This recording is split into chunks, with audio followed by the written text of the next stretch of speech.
Sur les flancs escarpés d'une montagne couverte de vieux arbres, 3 voisines avaient élu domicile.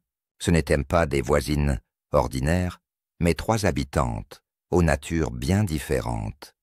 Une aigle majestueuse, une laie solide et prudente, et une chatte grise aux yeux mi-clos, plus rusée que quiconque dans les environs.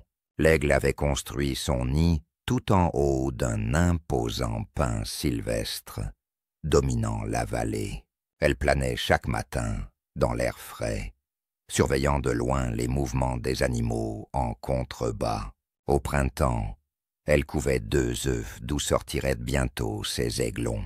La laie, elle, avait creusé sa tanière dans l'épaisseur des broussailles, juste au pied du vieux pin.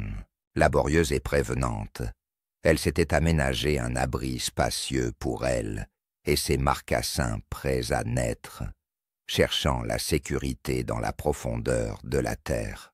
Quant à la chatte, elle avait choisi une ouverture en hauteur dans le tronc de l'arbre, entre le domaine de l'aigle et celui de la laie. Cachée sous un pan de l'écorce, elle observait ses 2 voisines avec un mélange d'admiration et d'intérêt.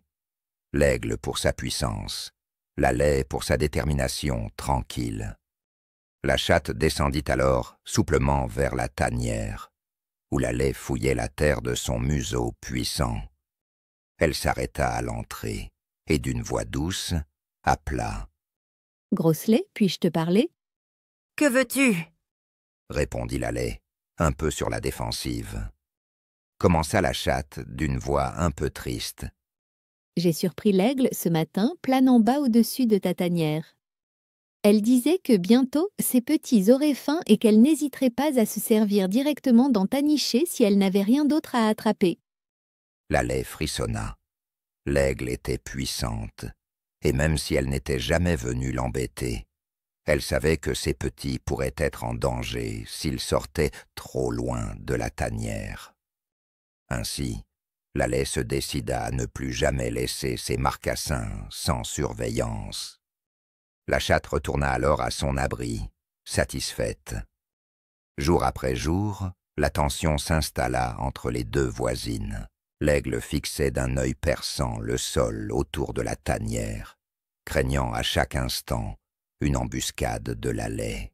La laie, elle, ne quittait plus l'entrée de sa tanière des yeux, craignant une descente soudaine de l'aigle. Toutes 2 en oublièrent la forêt, la chasse, le repos. Elles restaient immobiles, clouées à leur poste par la peur.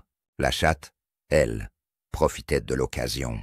Elle rôdait la nuit, autour de la tanière et du tronc, trouvant proies et miettes abandonnées. Elle avait désormais tout le territoire, pour elle seule. Ni l'aigle, ni la laie n'osaient s'aventurer loin, tant la méfiance était grande.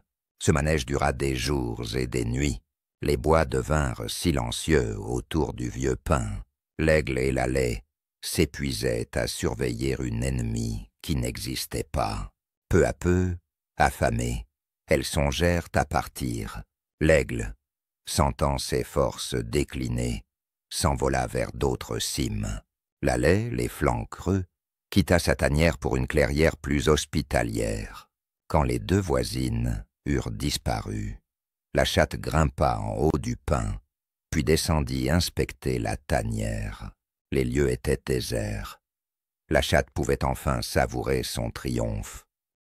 Mais la solitude finit par envahir le vieux pin, désormais sans vie.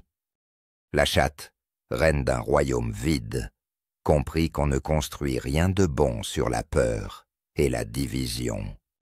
Elle prit alors le chemin de la forêt, à la recherche de nouvelles rencontres, en espérant cette fois choisir l'amitié plutôt que la ruse.